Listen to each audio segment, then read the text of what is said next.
Assalamualaikum warahmatullahi wabarakatuh. Eh, kita kembali lagi melihat situasi di Myanmar ya. Jadi eh, setelah 1 bulan lebih ini berlalu, kita melihat bahwa proses yang ada di sana itu cenderung dalam bahasanya tuh macet atau status quo, atau malah bisa merugikan semua pihak. Jadi kalau perubahannya cepat itu yang baru terjadi, atau sama sekali tidak ada gejolak yang berikutnya. Ini gejolak terus makin besar, tetapi korban itu makin tinggi dan militer makin represif.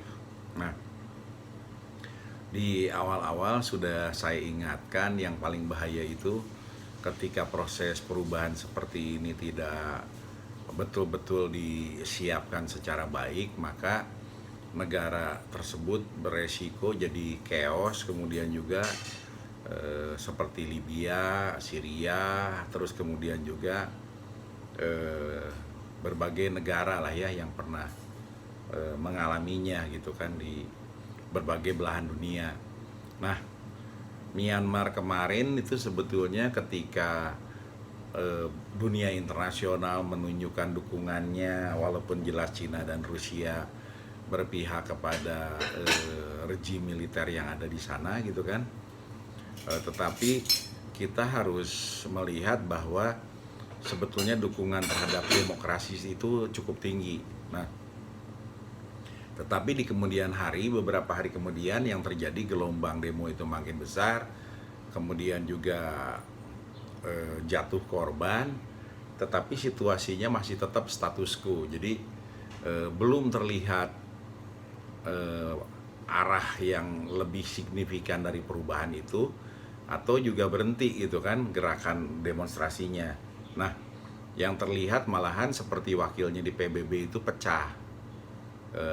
Artinya rejim menunjuk wakil baru, kemudian yang lama itu diberhentikan. Jadi artinya split lah di situ. Nah, yang bahaya itu ketika nanti melebar di berbagai wilayah, rame, tetapi kemudian juga ini menimbulkan pertempuran-pertempuran kecil di berbagai tempat. Dan kalau sudah seperti itu pasti ada yang diuntungkan dan ada yang memanfaatkan. Nah, ketika di Myanmar belum cukup kuat kesadaran untuk menuju negara demokrasi, kemudian juga gerakan demokrasinya itu belum terkoordinasi secara kuat, yang dikhawatirkan itu adalah justru perpecahan di berbagai wilayah yang ujungnya akan mempersulit seluruh kawasan yang ada di sekitar Myanmar. Itu yang pasti tidak diharapkan. Tentu kita semua tidak ingin melihat begitu banyak korban yang jatuh ya, apalagi terus-menerus. Walaupun di sisi lain tentu juga yang berkuasa tidak akan pernah melepaskan kekuasaannya, karena mereka pun mendapatkan kekuasaan itu pasti dengan perjuangan yang tidak sedikit, yang luar biasa, dan banyak hal mereka korbankan. Jadi di posisi ini saya kira bukan untuk keinginan pihak luar, tetapi sangat tergantung daripada kedaulatan dan harapan masyarakatnya sendiri. Maka apa yang dilakukan oleh Bu Retno Marsudi ini dengan melakukan proses diplomasi, kemudian juga mendapatkan aspirasi dari berbagai pihak di dalam negeri Myanmar, kemudian mengadakan proses dialog, saya kira itu yang paling baik. Itu adalah pilihan yang paling bijaksana, baik untuk rejim militer maupun juga untuk komunitas pro perubahan ya, yang ingin demokrasi terjadi di sana. Nah, kenapa ini menjadi penting dan sangat strategis? Karena ketika terjadi berbagai gejolak di berbagai wilayah di negeri tersebut, kemudian berdarah-darahnya itu melebar ke berbagai kawasan di negara tersebut, saya kira ini sungguh tidak mudah untuk dikendalikan kembali gitu kan. Jadi ini harus dicegah. Artinya tumpahnya darah di berbagai wilayah itu harus dicegah. Nah, di sisi yang lain lagi, ketika kita lihat misalnya demonstrasi itu terus makin membesar dan bergelora, alangkah baiknya juga misalnya mereka berpikir untuk kepada titik yang strategis. Jadi pengalaman yang paling dekat lah, misalnya yang tidak berdarah-darahnya itu tidak seperti massal dan kolosal di mana-mana. Kalau belajar dari Indonesia itu adalah di reformasi 98, karena atau malahan revolusinya Filipina ketika menjadikan Marcos jatuh ya. Jadi maksudnya begini, di reformasi 98 itu mirip-mirip Soeharto itu didukung oleh kekuatan militer yang demikian kuat. Nah, ketika itu militer dan masyarakat secara bertahap itu menjadi bersatu. Artinya ada arsiran di mana militer dan mahasiswa kemudian masyarakat itu bersama-sama menginginkan perubahan. Walaupun sesungguhnya militer terutama Angkatan Darat itu betul-betul berusaha untuk mempertahankan Pak Harto ya ketika itu. Nah, tetapi dengan gerakan yang diplomatis kemudian meluas dan itu masuk ke dalam parlemen, kemudian di sisi yang lain kabinet maupun tokoh-tokoh itu kelihatannya sudah memberikan sinyal kepada Pak Harto untuk mundur, dan beliau memberhentikan dirinya sendiri. Jadi ada titik temu di mana proses perubahan itu terjadi gitu kan. Jadi bukan hanya massa besar kesana kemari, kemudian juga bersuara tidak fokus ya. Jadi kalau sekarang misalnya bicara di Myanmar, itu masih isunya masih tetap bebaskan Aung Suu Kyi, kemudian kembalikan demokrasi dan lain-lain lah. Belum kepada ada keberhasilan Aung Suu Kyi sendiri dibebaskan gitu. Malahan pihak militer sendiri selain menuduh pemilunya curang, itu melakukan proses akan mengadili Aung San Suu Kyi gitu kan. Jadi artinya akan dijerat dengan proses hukum. Nah, di sisi yang lainnya lagi itu belum terlihat bahwa muncul kesadaran di kalangan militer sendiri bahwa mereka sebetulnya sedang melakukan proses yang ketika mereka tidak berhati-hati, tidak berhasil, itu membahayakan. Walaupun biasanya juga militer itu dalam kondisi begini begitu yakin bahwa dengan pasukan dan senjatanya maka akan mampu untuk menertibkan masyarakatnya gitu kan. Jadi itu adalah hal yang ada di dalam doktrinnya, dan saya kira itu wajar gitu kan. Jadi seperti itu. Dan pengalaman juga misalnya ketika di di berbagai negara Amerika Latin yang rejimnya itu militer itu memang tidak mudah untuk menjadi negara yang demokratis gitu kan. Ketika perlawanan atau dorongan dari masyarakat untuk menjadi bangsa atau pemerintahan yang demokratisnya tidak begitu kuat. Nah, di Myanmar saya kira ini sedang terjadi. Jadi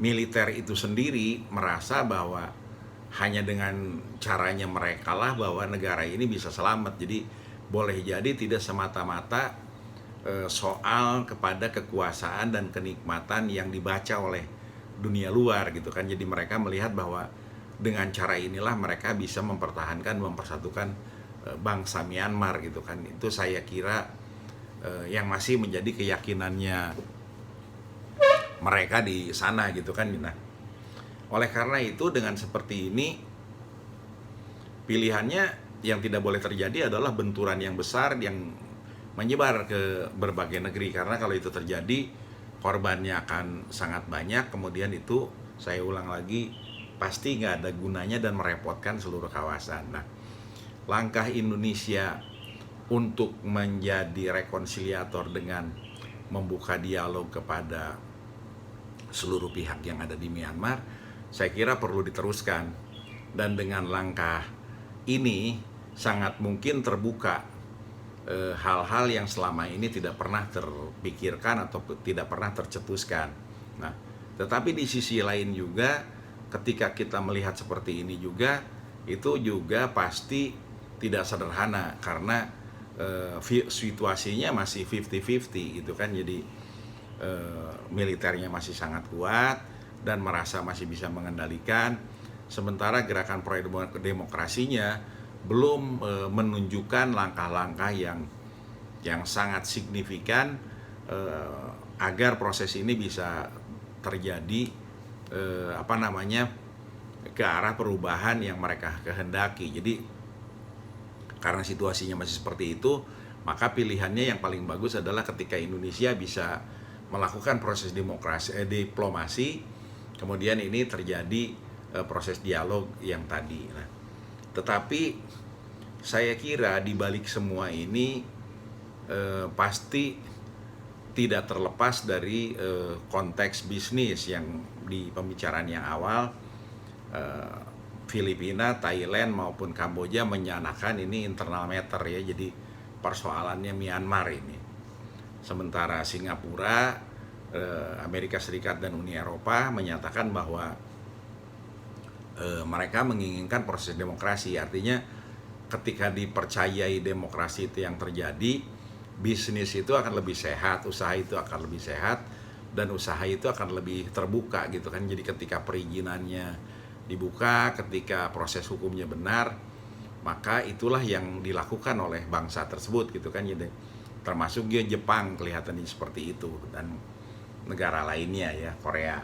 Nah, tetapi di sisi yang lain juga, misalnya kalau Cina jelas dengan infrastruktur yang banyak bekerja sama dengan Thailand, sangat mungkin bahwa mereka sangat dekat dengan rejim militernya di Myanmar tersebut. Sehingga kalau lihat situasi seperti ini, Cina tidak mungkin bisa dilepaskan dari proses konflik yang sedang terjadi di Myanmar tersebut. Nah, oleh karena itu Indonesia pun ketika akan mendorong proses dialog di antara elemen-elemen yang ada di Myanmar ini, pasti harus melibatkan Republik Rakyat Cina gitu kan, Tiongkok. Jadi nggak mungkin itu bisa dilepaskan. Nah, walaupun di sisi lain ketika kita lihat United States of America, kemudian New Zealand, Australia, dan Uni Eropa, mereka menginginkan sesuatu yang terjadi ke arah demokrasi gitu kan. Jadi demokrasilah pilihannya. Nah, sekarang kita lihat setelah proses ini berjalan 1 bulan, apakah kondisi perekonomian dan kondisi COVID yang ada di Myanmar itu lebih baik dengan kondisi sekarang? Normalnya sih saya ulang lagi, itu kondisinya pasti semakin berat. Normalnya sih gitu kan. Nah, tetapi apakah seperti itu? Tentu realitas di lapangan yang akan memperlihatkan lebih banyak. Nah, di sisi lain juga dengan embargo dan yang lain-lain ini, pertanyaan berikutnya, apakah ekonomi Myanmar terpengaruh atau justru biasa-biasa saja? Nah, ketika ini semua biasa-biasa saja, maka saya kira sungguh wajar rejim militer yang ada di Myanmar ini akan tetap mengabaikan seluruh peringatan yang diberikan baik oleh Amerika Serikat, Australia, New Zealand,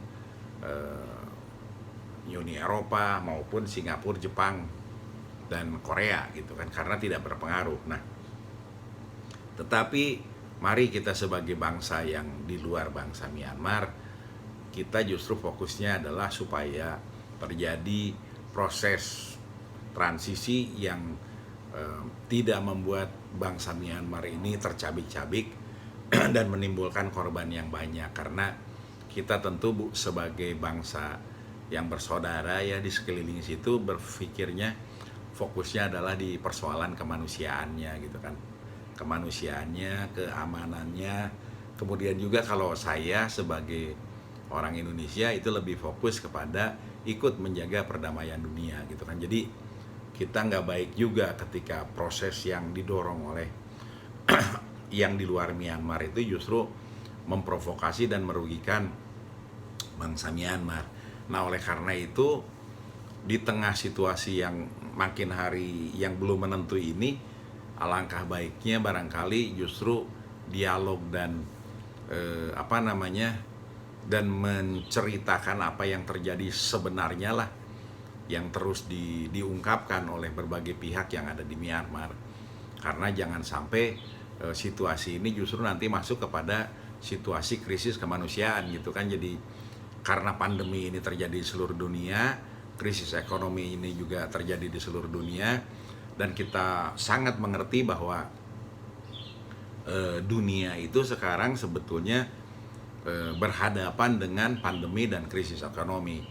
Dan ini boleh jadi termasuk yang paling berat dialami oleh umat manusia ya di dalam proses peradabannya, yang saya tahu paling tidak gitu, walaupun pengetahuan saya bisa pendek ya, tidak terlalu panjang. Nah, dengan pemahaman seperti itu justru alangkah baiknya juga bagi ASEAN gitu kan, selain diplomasi yang tadi disampaikan oleh Ibu Retno Marsudi itu, maka diplomasi yang dilakukan kepada Myanmar itu adalah diplomasi kemanusiaan. Karena dengan situasi yang seperti ini, bukan tidak mungkin akibat masih tarik-tarikannya Myanmar ini demokrasi dan balik lagi ke rejim militer, itu terjadi juga persoalan-persoalan yang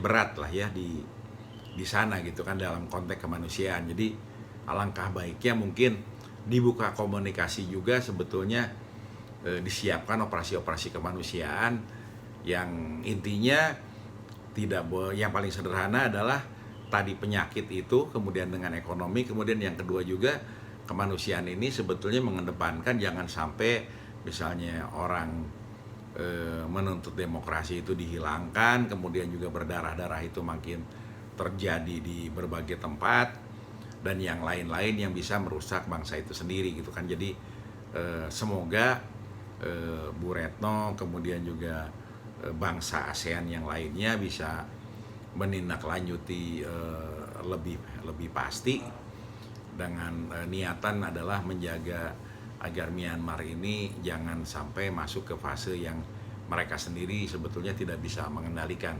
Karena kita tahu ketika masuk kepada fase yang tidak terkendali, kita di dalam kawasan ini akan terdampak, dan yang paling rugi tentu mereka sendiri gitu kan. Jadi fokusnya adalah di kemanusiaannya, dan fokusnya adalah jangan sampai terjadi krisis yang lebih besar. Saya kira seperti itu. Nah, soal keinginan mana yang paling kuat dan mana yang berdaulat di dalam bangsa Myanmar, kita wajib tentu menghormati yang berkembang yang diantara mereka sendiri gitu kan. Yang kita hanya tadi itu fokusnya di kemanusiaan itu gitu kan. Jadi yang pasti jangan sampai terus melebar, berdarah-darah dan konfliknya meluas, tetapi ada solusinya. Demikian, terima kasih. Assalamualaikum warahmatullahi wabarakatuh.